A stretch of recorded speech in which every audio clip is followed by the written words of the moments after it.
Okay. Hi, Shirley.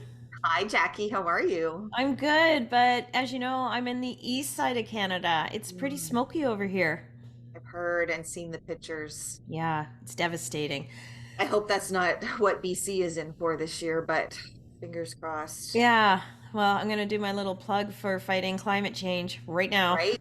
Yeah, exactly. It's a no-brainer. Yeah. Speaking of hot and fiery, that's how I feel most of the time. And as you may recall, last year I went in to get tested to see if I could have hormone therapy because I want to be a new woman. Anyway, I can't. But during my process of finding out what I needed to do and speaking to other women about it who are on it, who've had results, there's a lot of fear out there about hormone therapy, some of it based on an older study that was debunked, lack of information, ties to cancer and breast cancer. And I think really this requires a bit of a hormone therapy 101 for women. Yes, I agree. So you know a lot about this topic. And so I hope you don't mind, but can I Yeah. pick your brain? Yeah. Yeah. Yeah. Okay, I- so let's start with the basics. What Okay. is hormone therapy? Previously called hormone replacement therapy, but as you said, that's misleading. So maybe you could Yes, start with that. for sure. I'll explain hormone therapy, and then I'll tell you probably two of the reasons why I think there's so many gaps and what you were talking about, sort of the misunderstandings, the misconceptions that we've inherited. So, hormone therapy is an umbrella term, and it is a prescription therapy, but in most cases, it's unlike other prescriptions. So, the molecular structure in a hormone therapy is designed for women in menopause to give your body back what it used to make on its own. Right. Underneath that umbrella, there are also other types of hormone therapy, which include the birth control pill, the Mirena IUD. Mirena is a brand name, but it's a hormone based IUD. Even tamoxifen, which is a treatment for breast cancer, is a form of hormone therapy. So Oh, that's the umbrella. But as you know, mostly what I talk about is menopause hormone therapy, which is estriadol, one of the three types of estrogen that a woman makes, that her ovaries make when cycles are regular, and progesterone. And the gaps that I've seen, in all of my research and the studying and my own personal health decisions that I make, is one, we don't, for the most part, know the roles and responsibilities of estrogen and progesterone when our cycles are regular, yeah. which makes it difficult to make a plan for what to do when our cycles are not regular anymore. Yeah. Right? It's like if you go back to grade 6 and you think about health class, like we were taught, this is how you make a baby and this is how you don't make a baby. And then, like, that was the end of the conversation. I'll be honest with you, I was in my late 40s before I actually learned this is the role of estrogen, this is the role of progesterone, here's why you should care. Yeah. Yeah. I bet you a lot of women would echo that. Yeah, I learned a little earlier just because I got pregnant later in life right. and I had to learn about that because I couldn't Yes. figure out what was happening. Yeah, and I had, an advantage, if you want to call it that. My sister is 10 years older than I am, and she reached menopause at 36, and I was 26 at the time. And so she's a cancer survivor. She had radiation treatments when she was 6 years old, and we think that the radiation destroyed a lot of her egg follicles. Not all of Yeah. them, because she did get pregnant, but it was like I'm 26 years old and I'm kind of hearing about hormone therapy, and she had to do all her research on her own because, like, there really was no internet Yeah. or Oh, yeah. anything Of at course that not. time. And the second reason I think there's so much confusion, misinterpretation around hormone therapy is because as a society and a culture, we are not taught about how to calculate risk. We read headlines, we have hearsay, but we're never actually taught to be like, what is the real risk for me, Yeah. Shirley Weir, in the context of all my other genetics, health conditions, health concerns, and health goals, versus, oh, I just read a headline, that hormone therapy will give me a heart attack or a stroke, right? Like, and then I just make up a decision. And so one of the things that I do, and I did it last night, it's a hormone therapy FAQ, is just kind of make sure that I can't do your own personal risk assessment because I'm not a health provider, but I can get you ready to have that conversation with a hormone expert. And sorry to go on and on, but one of the things that did it for me was when I finally was able to dissect the numbers. So when you look at hormone therapy as a risk factor for breast cancer, it is very, very low. It's 1 case per 1,000. Yeah. And when a woman has been on hormone therapy for 5 years, that number goes up to 3 cases per 1,000, which is still less than 1%. 3 Yeah. divided by 1,000 is 0.009, less than 1%, right? Yeah. Okay. So there's a lot of people who are afraid to fly in an airplane. We probably have friends who get anxious about flying in an airplane, I could be one of them. I right? won't go on a cruise ship. I don't get how it doesn't sink. Yep. That's me. So probably, and I'm not a transportation expert, but flying in an airplane is one of the safest modes of transportation. But the chances of being killed in a car accident Yes. are 1 in 100, Yeah. which is 3 times higher than the chances of getting breast cancer after being on hormone therapy for 5 years. But they don't tell you that. The numbers, I think, sort of are communicated in a way that strikes fear. Yeah, sometimes. I mean, it's definitely changing. Yeah. And you and I have talked about this. Like, I think the medical community is getting more clarification. It's not new research because the research hasn't changed, but Yeah. more clarification, more information, more education. And so is the general public. And maybe it's even been driven by members of the general public Yeah. because women deserve to at least have an investigative conversation about what the benefits could be for them. Yep. Well, can we talk a little bit about the study that was done Sure. decades ago that scared the hell out of everybody and women just instantly went off their therapy? Yeah. Okay, so really good book for everyone to read about hormone therapy and why it got a bad rap is called Estrogen Matters.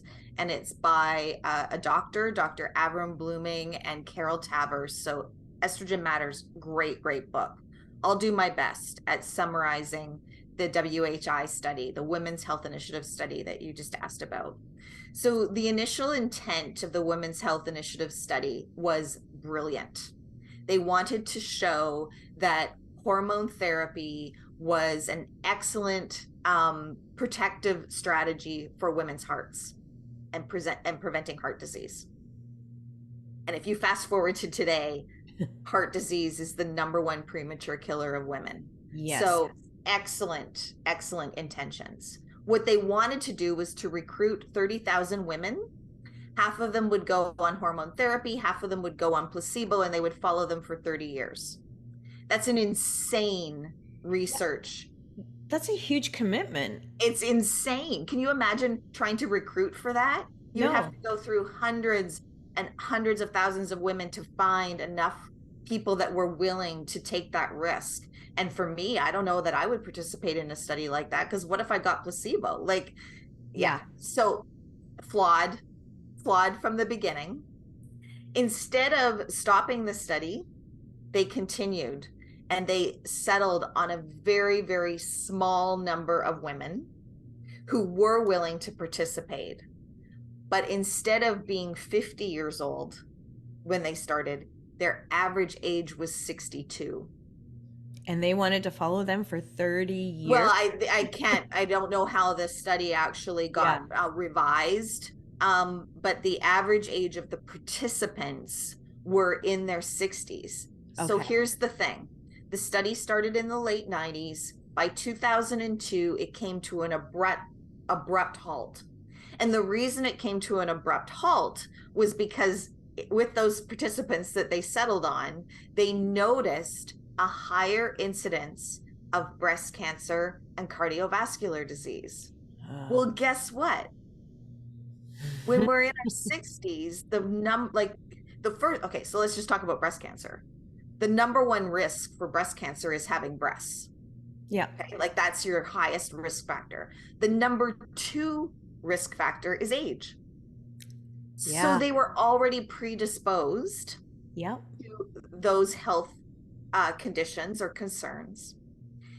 But the result, and it was like, now we could go into a whole other segment. And I know you and I have both worked in this area. It was a PR disaster, public relations disaster. Mm-hmm. The press release was written. This is how I understand it anyway. The press release was written about how hormone therapy causes cancer, Oh. which of course wasn't true. Mm-hmm. The researchers were still in a back room going through the data, and they raised a red flag and said, wait a second. And the PR release was still sent to all the major news outlets. It Oh, was yeah. headline news, every newspaper, every television station, the cover of Time magazine. And then, because bad news sells, right? Yep. And in those days, it was all about the newspaper headline. And then they issued a rebuttal. And when the rebuttal was issued, it never made front page news. It was only like on page A12, or Yeah, yeah. B16. So by then, every woman By on then, yeah, it is freaking out and going every off of it. doctor has stopped prescribing hormone therapy, which used to be the gold standard. When you reached menopause, you would be, you Yeah, know, and every woman has flushed their hormone therapy down the toilet. yeah. Now, waiting rooms, doctors, a pharmacist who co-wrote my first book, he told me about how doctors were phoning him because their waiting rooms were full of women who couldn't cope. And that's when antidepressants became the Yeah. number one prescription for And women. that is so sad because I mean, those poor women, right? What does that do when you drop your hormone therapy right away? Like that's got to be another roller coaster ride. Well, yeah, I mean, stopping anything without tapering off is not Yeah. And of advisable, course, but if you you read can that, understand why. oh yeah, if I read that and I'd Yeah. be like, oh, I'm flushing that. Also, women and men never flush your prescriptions down the toilet. Yeah. Shoppers will take them back. Right. The other thing too is like there are still doctors out there who refer to that study as fact. I've heard 3 women say their doctor has referred to the study and won't put them on hormone therapy.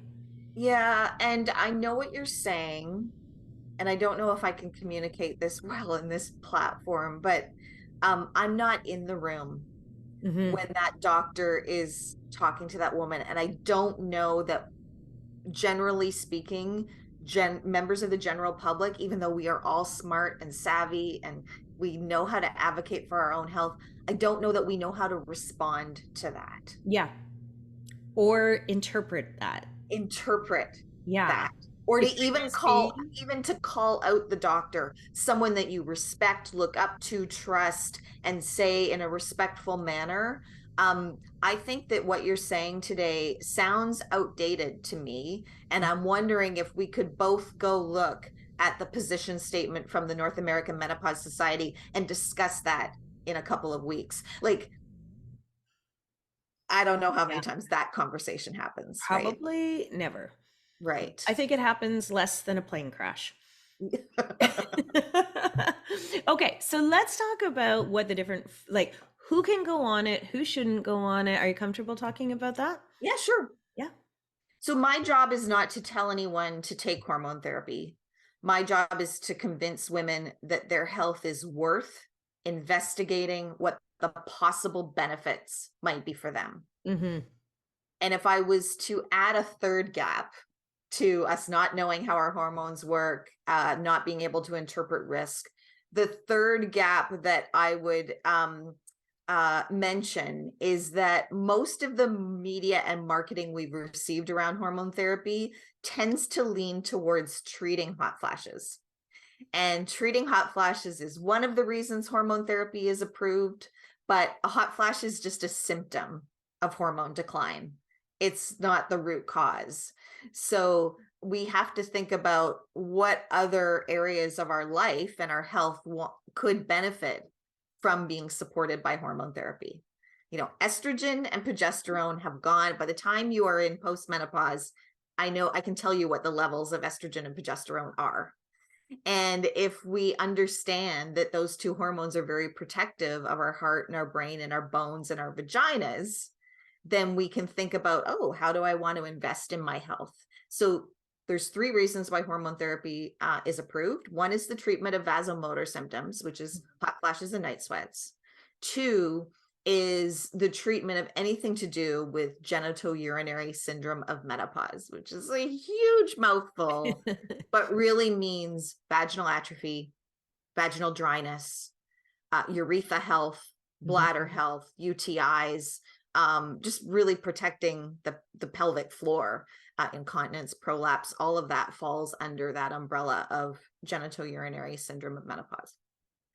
And they never asked me before they changed to that name. And the third reason, which is a biggie, is the prevention of bone loss. Mm-hmm. It's so silent and it's really so unsexy. Oh, yeah. Talking about bone loss is really not sexy at all. It doesn't really get the airplay that it deserves, but we lose approximately 20% of our bone mass in the first 5 years of postmenopause.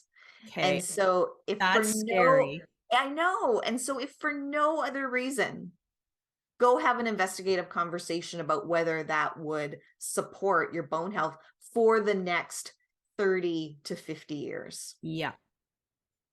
You just did ask who it's for, so I just wanted to, I'll give you like the kind of guideline. The North American Menopause Society recommends that we start hormone therapy within 10 years of menopause. So that's the day that you've gone 12 consecutive period-free months, or under the age of 60. That is a guideline. Yeah. It's not a deadline. So if you're listening to this and you're 62, it's not too late. You can right? It's just a Yeah. guideline. And one of the reasons the guideline is there is because of bone loss prevention. It's like Yeah. we want to make sure we can maximize that. The other part that's really important about that guideline is that it does not apply to vaginal hormone therapy. Oh, okay. So you can start vaginal hormone therapy at any age after menopause, like after your estrogen has declined. And this is so important because it's one of the recommended treatments for reoccurring UTIs. So if your mother or grandmother or you yourself or your older sister is, chronic UTIs is an issue, you can moisturize your vagina with hyaluronic acid. You can use vaginal estrogen, and you can use like preventative cranberry products that have concentrated packs. But I don't think the word is out at all about vaginal hormone therapy. No, I never heard it recommended to me. I haven't heard anyone come and ask me, if we've talked about it on the podcast or anything. I like, no, it's if it's out, it's bypassing me. Yeah, well, and it's bypassing other women too, Jackie, because like members will say they went to their doctor, like you and your friends, and their doctor says, oh no, like you're not a candidate. Yeah. And they say goodbye instead of saying, you know what, I think I would like to spend more time weighing the benefits and the risks of systemic hormone therapy. But if you're dealing with vaginal atrophy, here's your prescription for vaginal estrogen or vaginal DHEA, Yeah. because we want your vagina to be healthy. Yeah, exactly. Um, it's scary for me because I can't go on it. So I worry about bone loss and I worry about those things, I mean, I take your product, feel amazing for Yep. the hyaluronic acid. But if you can't take HRT, then like you said, there's got to be you can't just dismiss the population of women who can't do it. So there has to be some other way. But I think the confusion women have is like, do they take HRT when they're in perimenopause, or do they have to wait till they're in menopause, or both? Yes.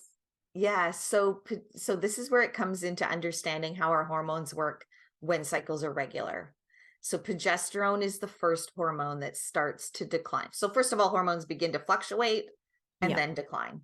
And so as progesterone is declining, one of the most common experiences are changes to mood, changes to sleep, and changes to bleeding. Hmm. And if those things are disruptive to a woman's quality of life, then she might benefit from progesterone therapy in perimenopause.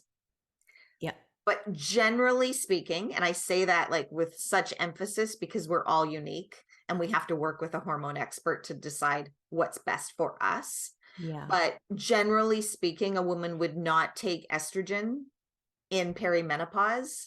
And the reason is because estrogen is generally speaking high or higher. Hmm. And it's progesterone that's low and creating those changes to mood, sleep, and bleeding. And then after both of those hormones decline at menopause, that's when you would add an estrogen or estriadol therapy to your progesterone, Right. generally speaking. So I find this interesting because I think my first pregnancy was when I was 40, and I had several miscarriages. I could get pregnant, I couldn't stay pregnant. And Mhm. I know a lot of women who go through that, Yep. and yet, we've got an antiquated perspective from the healthcare system that says if you can bleed, you can breed. Well, that's not Mm, necessarily true. right. And I think, if I had known that I was losing progesterone, which I did go on a progesterone suppository, I think if a Mhm. lot of women knew, like, getting closer to 40, if you're waiting till later in life, you should be looking at some sort of a supplement. It would save a lot of heartache and possibly, medical bills, fertility bills. I don't know, but Yeah. I feel like it would have changed my experience and my success rate had I known this. My daughter was born when I had just turned 43, and it was all downhill from there for me. Like, I was in perimenopause, and then I Mm. went into early menopause, and it was a gong show around here. Yeah, I have a friend that experienced that journey as well. Yeah. So I think it's important for women to understand, what the options are for HRT, even in perimenopause. I know women who are seeking it out now because they can't stand the fluctuations and what that's doing to their bodies. Yeah, for sure. I mean, a lot of women in my community will choose the birth control pill or they'll choose the IUD, even if it's not from a contraception point of view. Yeah. So a lot of women have the IUD because it helps to it's localized hormone therapy in the uterus Yeah. to regulate or even eliminate bleeding, right? But it doesn't cause or pose a risk for breast cancer Yeah. because it is so Hormone localized. therapy doesn't cause breast cancer. Right.